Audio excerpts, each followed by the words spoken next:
याद में रहकर स्वयं को दे अभिमान और रावण रूपी भूतों से मुक्त कर।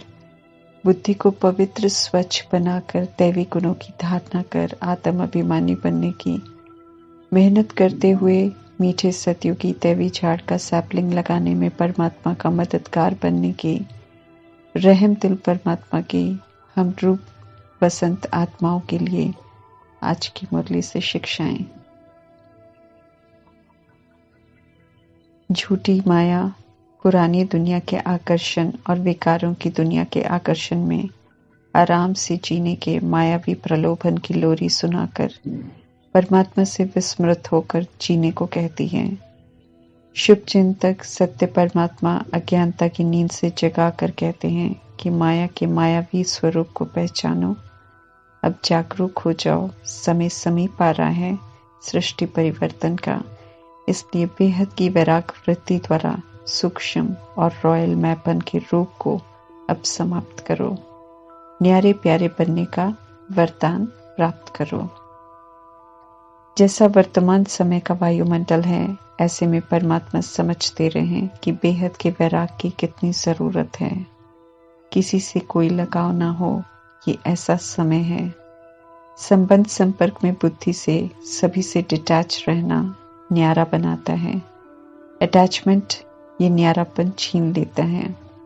निमित्त, ट्रस्टी और बिना किसी भी मान की इच्छा के चलने वाले अटैचमेंट में नहीं आते हैं। न्यारे रहते हैं, सभी के साथ एक सा व्यवहार करते हैं, इसलिए वे सभी के प्यारे बन जाते हैं।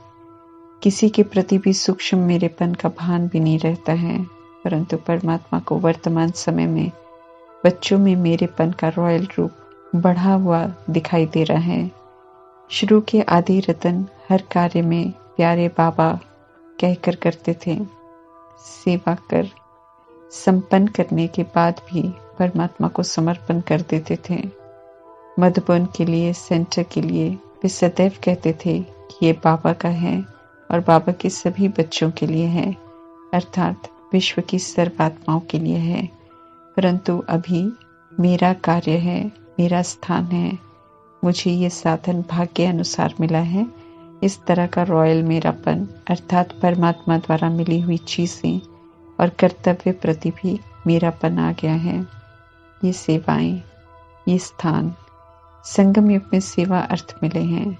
अज्ञानता में जैसे पकड़कर बैठ जाते हैं, वैसे पकड़ना नहीं है, बल्कि प्रभु की अमानत समझकर ट्रस्टी बनकर श्रीमत प्रमाण कार्य कर परमात्मा को समर्पण कर देना है।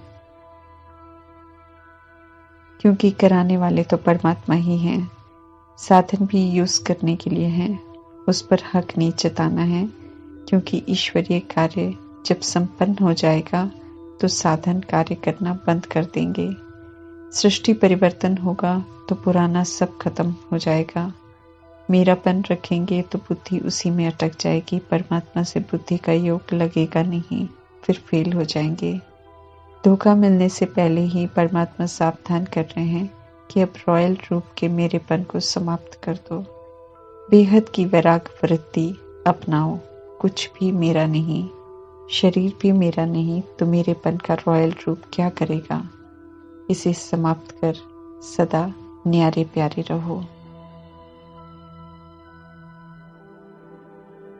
परदर्शन अर्थात दूसरों को देखना, परचिंतन अर्थात दूसरों के बारे में सोचते रहना कलयुग में आम बात है और इसका प्रभाव चारों तरफ है। हर कोई परचिंतन में लगा हुआ है।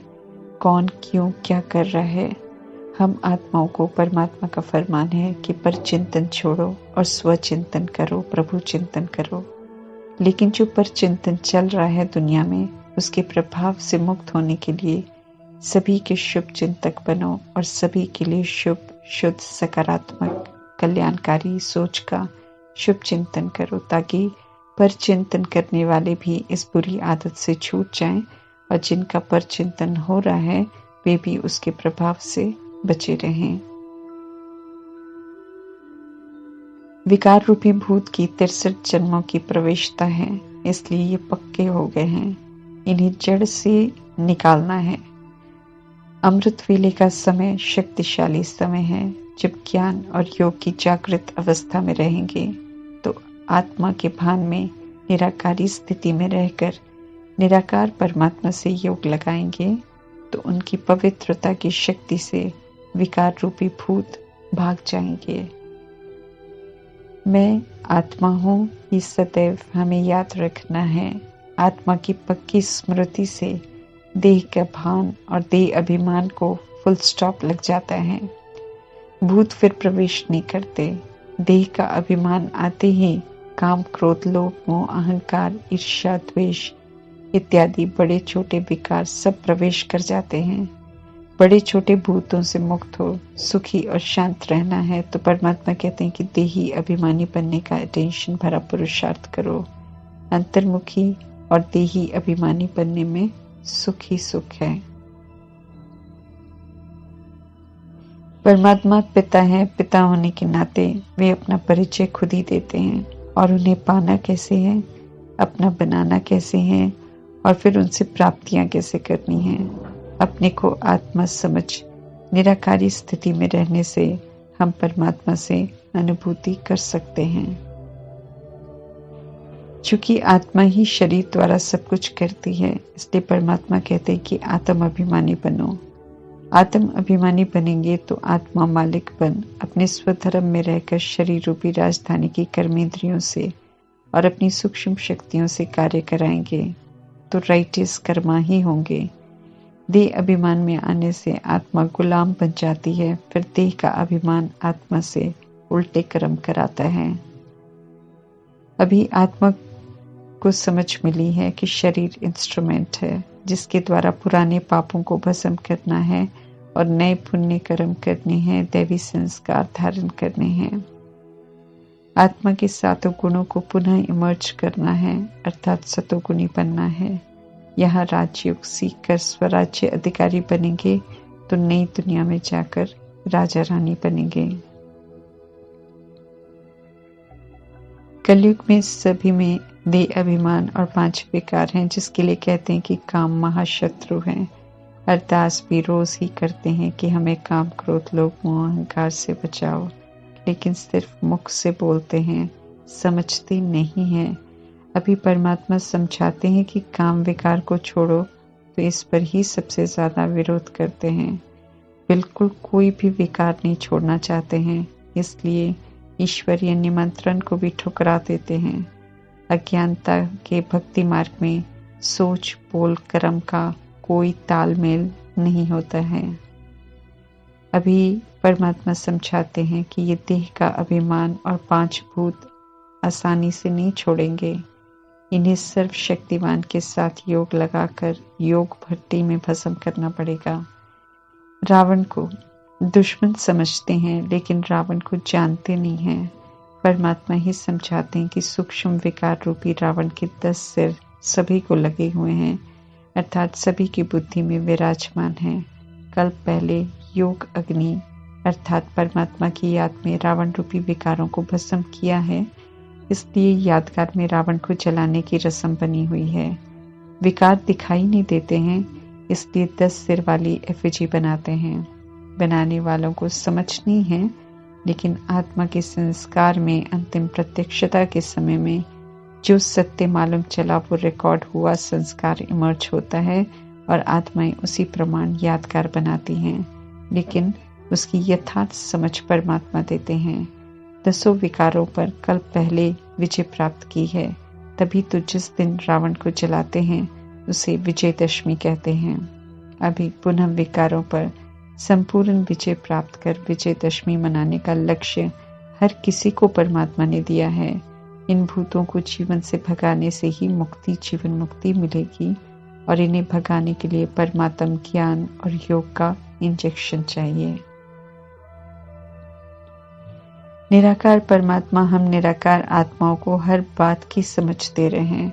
दोनों ही स्थूल नेत्रों से दिखाई नहीं देते हैं, लेकिन दोनों को साकार का आधार लेना पड़ता है, ज्ञान सुनाने के लिए और सुनने के लिए। परमात्मा ब्रह्मा तन का आधार लेते हैं और हम आत्माएं 5 तत्वों के शरीर द्वारा सुनते हैं। कलयुग में भटकने वाले भी भूत प्रेत होते हैं जो तंग करते हैं। उसके लिए मनुष्य टोटके करते हैं, परंतु परमात्मा ने यह राज बताया है कि अगर आत्म अभिमानी स्थिति होगी तो कोई भी किसी भी तरह का भूत समीप आ नहीं सकता है।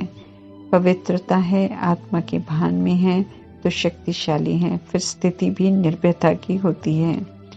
न किसी से डर लगता है और न कोई डरा सकता है। हलचल हो, विनाश हो, सभी में आत्म अभिमानी स्थिति एक सुरक्षा कवच बन जाएगी और सेवा का माध्यम भी। अंतिम कयामत के इस समय में जो जैसे समय में प्रवेश किया और जिस भी धर्म में किया, वो उसी धर्म में वापस लौटकर हिसाब क्लियर कर फिर ड्रामा से मुक्त होंगे। कलयुग में सब इधर उधर देह के धर्मों में कन्वर्ट हो जाते हैं, लेकिन ड्रामा में आखिरी 100 वर्षों में जब परमात्मा ड्रामा में प्रवेश करते हैं तो सभी वापस उसी में लौटते हैं जिसमें वे आए थे। पवित्रता के राज्य में पाठ बजाने वाली आत्माएं चाहे दुनिया के किसी भी कोने में क्यों न हो, सब परमात्मा का संदेश भी जरूर सुनेंगे और पवित्र भी जरूर बनेंगे।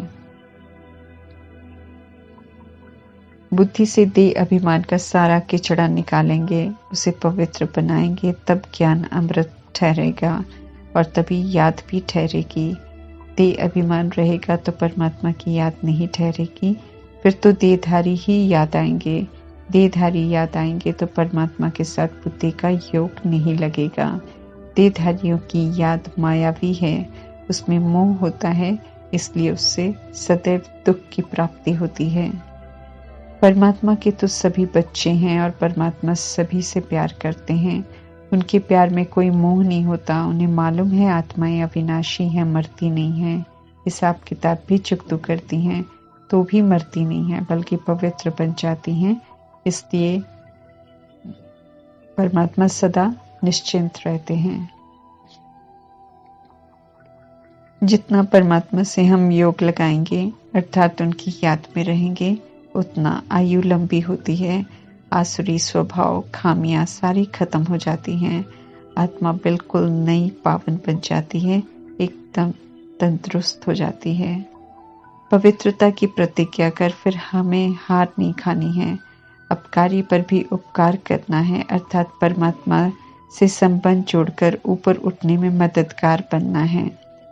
परमात्मा पुनः समझा रहे हैं कि आत्म अभिमानी बनने की मेहनत करो, नहीं तो याद में भी नहीं रह सकेंगे और भूले भी होती रहेंगी। चलन में फिर सुधार भी नहीं होगा। जबकि परमात्मा से पढ़ रहे हैं तो परमात्मा तो यही चाहते हैं कि हम आत्माओं के मुख से अब सिर्फ ज्ञान रतन निकलने चाहिए, पहले की तरह पत्थर नहीं निकलने चाहिए। रूप वसंत नाम के कारण प्रमाण हमें सोल कॉन्शियस आत्म अभिमानी बनना है और ज्ञान के सागर परमात्मा से जो ज्ञान प्राप्त हो रहा है उसे औरों तक पहुंचाने की सेवा करनी है। संगम युग वसंत ऋतु का युग है, जिसमें चारों तरफ परमात्म परिचय और परमात्म ज्ञान की खुशबू फैलानी है, ताकि सभी परमात्मा संग प्रीत जोड़कर आत्म अभिमानी बने और आसुरीपन से खुद को मुक्त करें। ओम शांति।